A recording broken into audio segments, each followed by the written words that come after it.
Hey bandits, is Kuba here. On November 30th, the community servers went live, or at least they were supposed to. Servers were being bought, but the owners couldn't get them to start up. People were frustrated. Slowly, over the next 2 days, people's servers would begin to work. D11 and G-Portal's responses were vague, cut-and-paste explanations. So what really happened? Why were a few servers up and running at launch while everyone else's slowly got working over the next 2 days? Well, today we are going to give you the truth behind all the excuses that we were given. Excuses like no one could have predicted the demand, and also false claims such as we are working on the problem and should have a fix in the next few hours. Although the plan was to offer servers through various providers, D11 decided to strike an exclusivity deal with G-Portal to roll out the launch of community servers. This meant G-Portal would have to provide the hosting service for Rust Console all by themselves, for everyone. They then worked out an insanely low price, one that is easily a third of the regular price. Lastly, D11 set their G-Portal partner community server launch to pair with the monthly update. What could go wrong? I mean, it's not like D11 has a history of blundering the rollout of a launch or update or anything, right? The problem was G-Portal based their estimates of the demand for servers on current player base, other games, and so on. See the problem? They didn't look into the actual product they were going to handle. Rust Console launched with the promise of community servers. Players were pumped for just that feature. When they were not available at launch or even on the timeline for upcoming updates, people were frustrated and disappointed.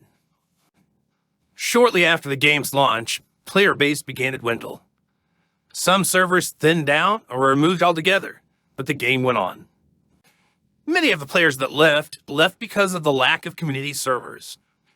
Whether it was because without in-game moderating, the cheaters ran rampant, or because they longed for more than what vanilla could offer. It's not to say that community servers were the stated reason that they said they left, but rather that the features that the community servers would have provided would have addressed those issues. They would have opened up so many avenues for the game. So many people waited, others left, some stayed but played little. But almost all of them were still creating community servers. This was made clear to D11 in countless posting and comments on Rust Console's Discord and Twitter pages for years. The demand was no secret. In the month before launch, during the beta, people were clamoring for the main branch release. People who were inactive for over a year began to return to the game and to Discord. It was really quite something to see. Although G-Portal didn't bother to research the demand, they yet somehow figured demand would be low. Adding to this train wreck waiting to happen, D11 didn't bother to check up on G-Portal's projections. It was a failure waiting to happen, and both were culpable. Like throwing gas on a fire, they then announced the price, 1/3 of normal pricing, $18, an insanely low price. This was the equivalent of yelling fire in a crowded theater, of throwing a chicken to a pack of wolves. Sales were instant and abundant, but just a few minutes into the buying, problems arose. People were purchasing, but their servers were not coming online. G-Portal was silent, but claimed they were fixing it.